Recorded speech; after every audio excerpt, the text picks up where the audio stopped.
ഇപ്പോൾ വാങ്ങിയാൽ അധികം വാങ്ങാം, 50% ഓഫർ എന്ന് തുടങ്ങിയ ഒരുപാട് പരസ്യവാക്യങ്ങൾ നമ്മൾ പല ഫെസ്റ്റിവൽ സീസണുകളിലും കാണുന്നതാണ്.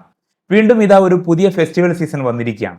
ഈ ഫെസ്റ്റിവൽ സീസണിലും സാധാരണത്തേതുപോലെ തന്നെ ആളുകൾ ഏറ്റവും കൂടുതൽ ഈ പുതിയ കാലത്ത് വാങ്ങുന്ന ഫ്ലിപ്കാർട്ടിലും ആമസോണിലും ഓഫറുകളുടെ പെരുമഴയാണ് വരാനിരിക്കുന്നത്. ഗ്രേറ്റ് ഇന്ത്യൻ ഫെസ്റ്റിവൽ എന്ന പേരിലും ബിഗ് ബില്യൺ ഡേയ്സ് എന്ന പേരിലും എല്ലാം വലിയ ഓഫറുകളാണ് വരുന്നത്. ഇത്തരം സാഹചര്യങ്ങളിൽ നമ്മൾ പോലും അറിയാതെ നമ്മെ കൊണ്ട് കമ്പനികൾ പലതും വാങ്ങിപ്പിക്കുകയാണ്. നമുക്ക് തികച്ചും അൺവാണ്ടഡ് ആയ പലതും നമ്മളുടെ വീടുകളിൽ എത്തുന്നതും ഇത്തരം ഫെസ്റ്റിവൽ സീസണുകളിൽ തന്നെയാണ്. നമ്മുടെ ഷെൽഫുകളിലേക്ക് ഒന്ന് നോക്കിയാൽ അറിയാൻ പറ്റും. ഒരു പക്ഷേ നമുക്ക് വല്ലപ്പോഴും മാത്രം ഉപയോഗം വരുന്ന, ചിലപ്പോൾ തീരെ തന്നെ ഉപയോഗം വരാത്ത പലതും നമ്മൾ ഓഫറുകളുടെ പേരിൽ മാത്രം വാങ്ങിക്കൂട്ടിയിട്ടുണ്ടാകും.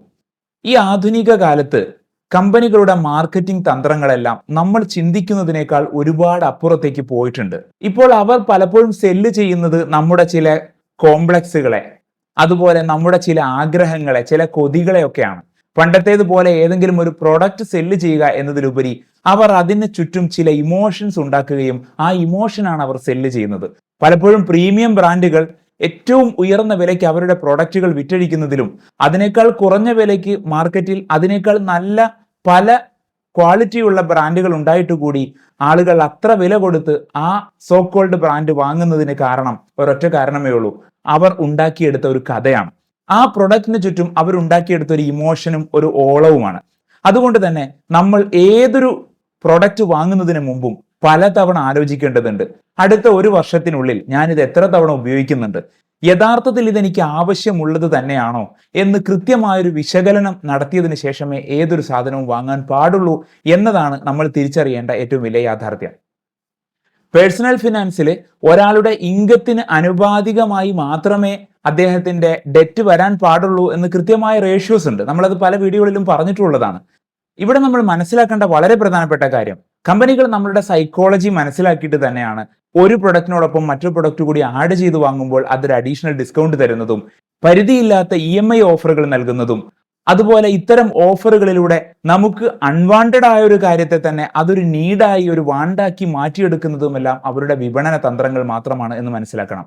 ഏറ്റവും പ്രധാനപ്പെട്ട കാര്യം, ഇന്ന് നമ്മൾ EMI ആയി കമ്മിറ്റ് ചെയ്യുന്ന ഈ തുകകൾ നാളത്തെ നമ്മുടെ വരുമാനമാണ്. യഥാർത്ഥത്തിൽ 6 മാസത്തേക്ക് ഒരാൾ EMI കമ്മിറ്റ് ചെയ്യുന്നു എന്ന് പറഞ്ഞാൽ 6 മാസത്തേക്ക് അദ്ദേഹം പുതിയ എക്സ്പെൻസുകൾ ക്രിയേറ്റ് ചെയ്യുന്നു എന്നുകൂടിയാണ് എന്ന് നമ്മളൊന്ന് തിരിച്ചറിയേണ്ടതുണ്ട്. അതോടൊപ്പം തന്നെ ഇത്തരം EMIകളോടൊപ്പം ഹിഡൻ ആയിട്ടുള്ള പല ചാർജസും ഇൻട്രസ്റ്റും എല്ലാം കൂടി കൊടുത്തു വരുമ്പോഴേക്കും നമ്മുടെ പ്രൊഡക്റ്റിന് അതിന്റെ ആക്ച്വൽ വിലയേക്കാൾ വലിയൊരു തുക നമ്മൾ അഡീഷണലി കൊടുക്കേണ്ടി വരുന്നുണ്ട് എന്നതും നമ്മൾ ശ്രദ്ധിക്കേണ്ട മറ്റൊരു കാര്യമാണ്. അതുപോലെ നമ്മൾ ശ്രദ്ധിക്കാതെ പോകുന്ന മറ്റൊരു ഭാഗമാണ്, ഒരു പ്രോഡക്റ്റ് വാങ്ങുമ്പോൾ നമുക്ക് ഒരു 2000 റുപ്പീസ് അല്ലെങ്കിൽ 1500 ഒക്കെയാണ് EMI വരുന്നുള്ളൂ എന്ന് കരുതി നമ്മൾ അത് വാങ്ങും. അത് EMIയിൽ സെറ്റ് ചെയ്യും. അടുത്ത ഒരു പ്രോഡക്റ്റിലും ഏകദേശം ഇതിനോട് അടുത്ത ഒരു തുക ഒരു 1000 രൂപയാണ്, 1200 രൂപയെ വരുന്നുള്ളൂ. പക്ഷെ ഇങ്ങനെ 1, 2, 3 EMIകൾ കയറുമ്പോഴേക്കും നമ്മുടെ ഈ ഇൻകവും ഡെറ്റും തമ്മിലുള്ള ആ റേഷ്യോ താളം തെറ്റും. അതോടുകൂടി സംഭവിക്കുന്നത് എന്തെന്ന് വെച്ചാൽ നമുക്ക് കിട്ടുന്ന തുക പലപ്പോഴും തികയാതെ വരും. പല ആളുകളും പരാതി പറയുന്നത് കാണാം, എത്ര പൈസ കിട്ടിയാലും തികയുന്നില്ല എന്ന്. യഥാർത്ഥത്തിൽ തികയാതെ വരുന്നത് നമ്മുടെ ഇൻകത്തേക്കാൾ വലിയ കമ്മിറ്റ്മെന്റുകൾ നമ്മൾ ക്രിയേറ്റ് ചെയ്തുകൊണ്ട് മാത്രമാണ്. അതുകൊണ്ട് ഈ ഒരു കാര്യം കൂടി തീർച്ചയായും നമ്മളൊരു പുതിയ വസ്തുക്കൾ വാങ്ങാൻ വേണ്ടി പ്ലാൻ ചെയ്യുമ്പോൾ പരിഗണിക്കേണ്ടത് തന്നെയാണ്. ഇപ്പൊ ഞാനിത് പറയുമ്പോൾ നിങ്ങൾ കരുതും ഇത്തരത്തിലുള്ള ഓഫറുകൾ നമ്മൾ ഉപയോഗപ്പെടുത്താതിരിക്കുന്നത് മണ്ടത്തരമല്ലേ എന്ന്. യഥാർത്ഥത്തിൽ ഞാൻ പറയുന്നത് ഈ ഒരു ഓഫർ വന്നു എന്നതുകൊണ്ട് മാത്രം നമ്മളൊന്നും വാങ്ങരുത് എന്നാണ്. ഇപ്പൊ പേഴ്സണലി ഞാൻ പുലർത്തുന്ന ഒരു രീതി ഒന്ന് ഷെയർ ചെയ്യാം. നമ്മുടെ നാട്ടിലുള്ള കടയിൽ പോയി അന്വേഷിക്കും, ഇതിനെന്താണ് പ്രൈസ് എന്ന് അന്വേഷിക്കും. എല്ലാവരും അവരവരുടെ ലാഭം നോക്കുന്നു എന്നത് ഒരു തെറ്റ് പറയാൻ കഴിയാത്ത കാര്യമാണ്. അതുകൊണ്ട് നാട്ടിലെ കടകളിൽ അന്വേഷിക്കും. കാരണം ആ പണം നമ്മുടെ നാട്ടിൽ സർക്കുലേറ്റ് ചെയ്യപ്പെടുന്നുവെങ്കിൽ നല്ലതാണല്ലോ എന്നതുകൊണ്ട് നമ്മുടെ നാട്ടിലെ കടകളിൽ ആദ്യമായി അതിന്റെ പ്രൈസ് അന്വേഷിക്കും. അതിൽ നിന്ന് നല്ല വ്യത്യാസം ഉണ്ടെന്നുണ്ടെങ്കിൽ ഓൺലൈനിലെ പ്രൈസുമായി താരതമ്യം ചെയ്ത് നോക്കുകയും അതിൽ നല്ല വ്യത്യാസം ഉണ്ടെങ്കിൽ തീർച്ചയായും ഞാൻ ഓൺലൈനിൽ നിന്ന് വാങ്ങലുണ്ട്. പക്ഷേ നമുക്കറിയാമല്ലോ, സെപ്റ്റംബർ ഒക്ടോബർ മാസത്തിലെ ഈ ഫെസ്റ്റിവൽ സീസണിൽ ബിഗ് ബില്യൺ ഡേയ്സ് വരുന്നുണ്ടെന്ന് അറിയാം. അതുകൊണ്ട് തന്നെ നല്ലൊരു ഡിസ്കൗണ്ടിനായി ഏത് ക്രെഡിറ്റ് കാർഡിലാണ് നമുക്ക് നല്ല ഡിസ്കൗണ്ട് കിട്ടുന്നതെന്ന് നോക്കിയിരുന്ന് നോ കോസ്റ്റ് EMI സാധനങ്ങൾ ഒരുപാട് നല്ല ഓഫറുകളിൽ പ്രയോജനപ്പെടുത്തിയിട്ടുണ്ട്.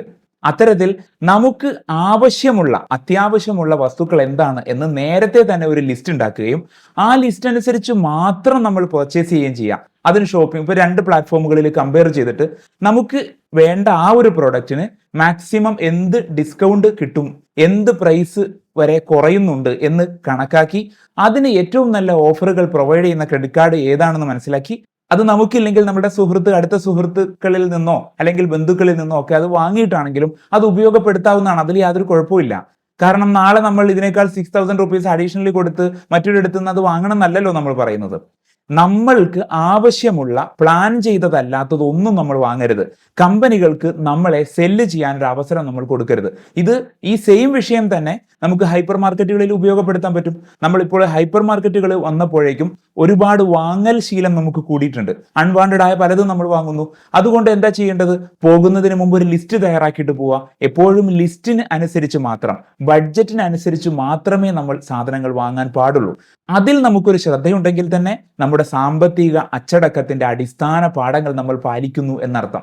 അതുകൊണ്ട് എനിക്ക് പറയാനുള്ളത് ഇത്ര മാത്രമേ ഉള്ളൂ. വരുന്ന ഫെസ്റ്റിവൽ സീസണുകളിൽ ഒരു കാരണവശാലും കമ്പനികൾക്ക് നമ്മെ സെല്ല് ചെയ്യാൻ ഒരു അവസരം ഉണ്ടാക്കാതെ അവർ നൽകുന്ന ഓഫറുകളെ ഏറ്റവും ബുദ്ധിപരമായി ഏറ്റവും നല്ല സാമ്പത്തിക ലാഭം കിട്ടുന്ന നിലക്ക് ഉപയോഗിക്കണം എന്ന് മാത്രമാണ് പറയാനുള്ളത്. അതിനായി pricetracker.com പോലുള്ള വെബ്സൈറ്റുകൾ നമുക്ക് ഉപയോഗിക്കാവുന്നതാണ്. pricetracker.com പോലുള്ള വെബ്സൈറ്റുകൾ ചെയ്യുന്നത് എന്താണെന്ന് വെച്ചാൽ ഈ ഒരു പർട്ടിക്കുലർ പ്രൊഡക്റ്റിന്റെ ലിങ്ക് അവിടെ പേസ്റ്റ് ചെയ്ത് കൊടുത്താൽ അതിന്റെ പ്രൈസ് എത്രത്തോളം ഹൈ പോയിട്ടുണ്ട്, എത്രത്തോളം ലോ പോയിട്ടുണ്ടെന്ന് നമുക്ക് കൃത്യമായി കാണിച്ചു തരും. ചില സമയങ്ങളിലൊക്കെ ഇത്തരം ഫെസ്റ്റിവൽ സീസണുകളിൽ ഒരു പ്രൊഡക്റ്റിന്റെ പ്രൈസ് അന്യായമായി കൂട്ടിയിട്ടിട്ട് അതിൽ നിന്ന് ഡിസ്കൗണ്ട് കൊടുക്കുക, അതുപോലെ MRP കാണിച്ചിട്ട് അതിൽ നിന്ന് ഡിസ്കൗണ്ട് കൊടുക്കുക തുടങ്ങിയ ഇത്തരം ചില മാനിപ്പുലേഷൻസ് ഒക്കെ കമ്പനികൾ ചെയ്യലുണ്ട്. ഇത്തരം പ്രൈസ് ട്രാക്കറുകൾ ഉപയോഗിച്ച് അതിന്റെ യഥാർത്ഥ ഡിസ്കൗണ്ട് തന്നെയാണോ എന്ന് മനസ്സിലാക്കുകയും അത്തരത്തിൽ നല്ല ക്രെഡിറ്റ് കാർഡുകൾ ഉപയോഗിച്ച് നല്ല ഡിസ്കൗണ്ടുകൾ നമ്മൾ നേടുകയും വേണം. അങ്ങനെ സാമ്പത്തിക ബാധ്യതയില്ലാത്ത, അനാവശ്യമായ EMI-കളില്ലാത്ത നല്ല തീരുമാനങ്ങൾ എടുക്കാൻ ഈ ഫെസ്റ്റിവൽ സീസണുകളിലും ഈ വരുന്ന ഡിസ്കൗണ്ട് സെയിലുകളിലും എല്ലാം നമുക്ക് കഴിയട്ടെ. നിങ്ങൾക്ക് നമ്മുടെ വീഡിയോകളെ കുറിച്ചുള്ള അഭിപ്രായങ്ങളും നിർദ്ദേശങ്ങളും താഴെ കമന്റ് ബോക്സിൽ പങ്കുവെക്കാവുന്നതാണ്. നിങ്ങൾക്ക് ഇഷ്ടപ്പെട്ടെങ്കിൽ തീർച്ചയായും ലൈക്ക് ചെയ്യുകയും മറ്റുള്ളവരിലേക്ക് ഈ വീഡിയോകളൊന്ന് എത്തിച്ചു കൊടുക്കുകയും ചെയ്യണമെന്ന് അഭ്യർത്ഥിക്കുന്നു. മറ്റു വീഡിയോയിൽ മറ്റു വിഷയമായി വീണ്ടും കാണാം. Thank you so much.